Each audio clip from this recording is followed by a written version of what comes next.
First of all, I would also like to add my thanks to these three strategically placed institutes in Washington that had the wisdom to organize this conference and the temerity to invite me.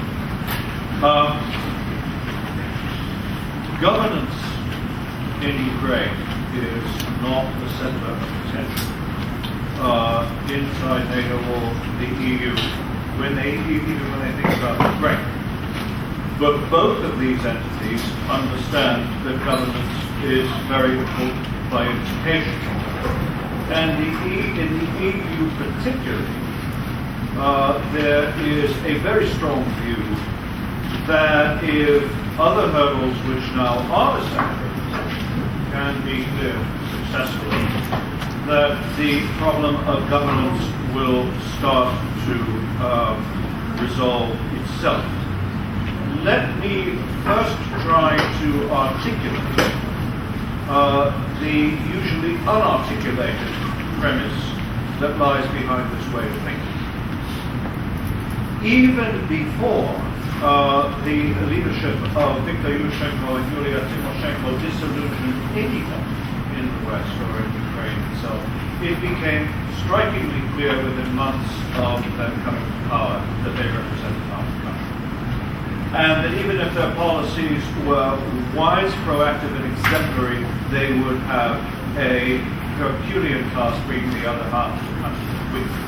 And the result of this was a body of thinking which emerged, which I associate myself, that concluded, until the representatives of the other half of the country come to power, until they discover for Russia, there's no such thing as partnership, only service.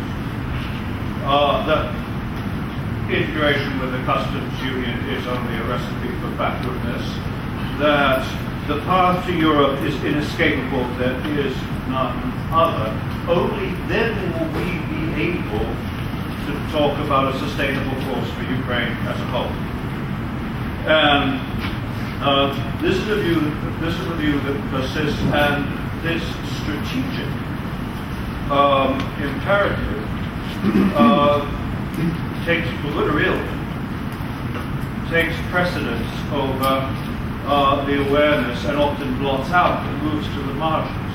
The awareness of the nedostatki, the awareness of all the abuses, all the shortcomings, everything that we have been speaking about today. Along with this, and it's a codicil of this, there is correctly a firm belief that if the provisions of the deep and comprehensive free trade area are implemented, the results in Ukraine will be profound. And the people who understand this best also understand this is not presently understood very well by those who understand Ukraine. Those in Ukraine who very much want the DCFTA do not really understand the implications of it, and therefore, if we push this through, we're going to start to have something which really work. I do not mean to defend this point of view. My purpose is to explain that it is there, why it is there, but also to say there is evidence that corroborates it, provides encouragement to people who think this way. If you look at that debate in the Verkhovna Rada, the striking thing is the absence of anyone who stood up and praised the customs union and said, what about this alternative? Even the Communist Party, which did not support the resolution on the EU, simply did not vote. So there is an overwhelming preponderance there of understanding that Europe is the only path. It is also the case, and this process which is now being written about, so it's not indiscreet for me to mention it, there has also been quietly a process of reviving cooperation, sometimes in a very concrete way, with NATO. So this is happening as well.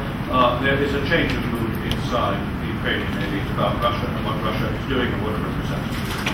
What is not being thought about adequately is this, that the whole calculation is much of the premise is faulty.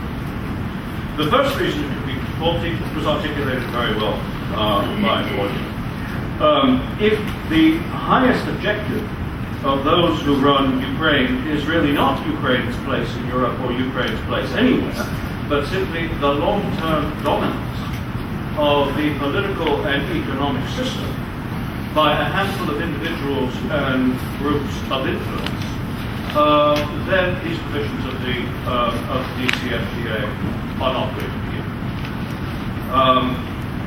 And the proposition then has to be weighted differently. Instead of saying, oh, they don't understand what this means, and therefore it's going to have an effect. No, when they understand what it means, even after the agreement is concluded, something very different is going to happen from what we expect.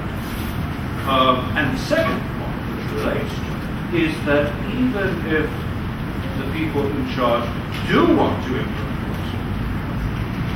because after all, I do think myself, many people that we are talking about around Ukraine today do have a conception of Ukraine's national interest. They do believe it. The problem is not that they have no conception of it. The problem is that personal and corporate interest always trumps the national interest, and has consistently done so up to this point. But the second problem is that even if they do want to implement it, they might not know how. I mean, Yanukovych himself is a man who seems to be absolutely impervious to understand his own inability to comprehend what European integration is about.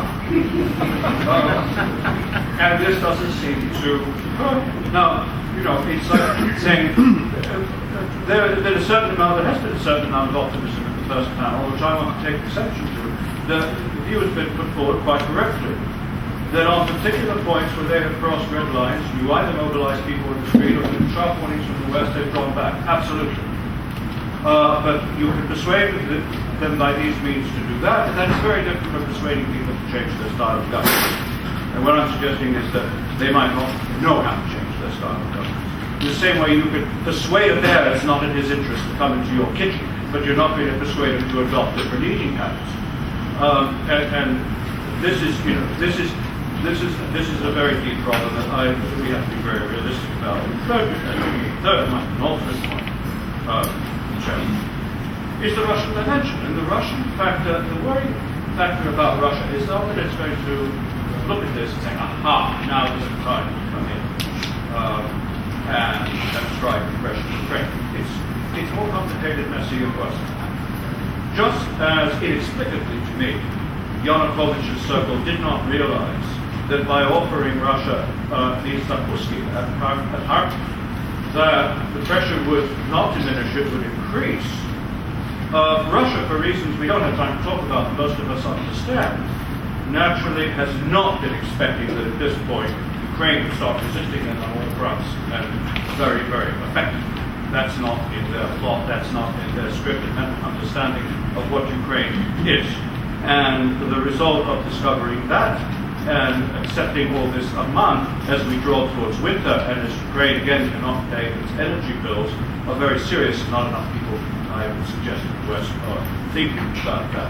So my final point, Chairman, is the big question is not whether the association agreement with the EU is signed or whether the DCFTA is signed and concluded. The time scale is going to slip, but I think we can assume these agreements are going to be concluded. The question is then what? Who in the West is thinking about what kind of backlash there will be inside Ukraine when these provisions are implemented in a very harsh, very unjust, and brutally selective manner? What kind of backlash will there be inside the EU when the conditionalities are not being observed? And in the midst of this, if we have another energy crisis at the end of this year and Ukraine starts to come under brutal pressure from Starship Brat, we are going to find ourselves confronting the old challenge: support us as we are for the sake of European security, or watch us go down. And if we don't think that through now, that I predict is where we're going to end up.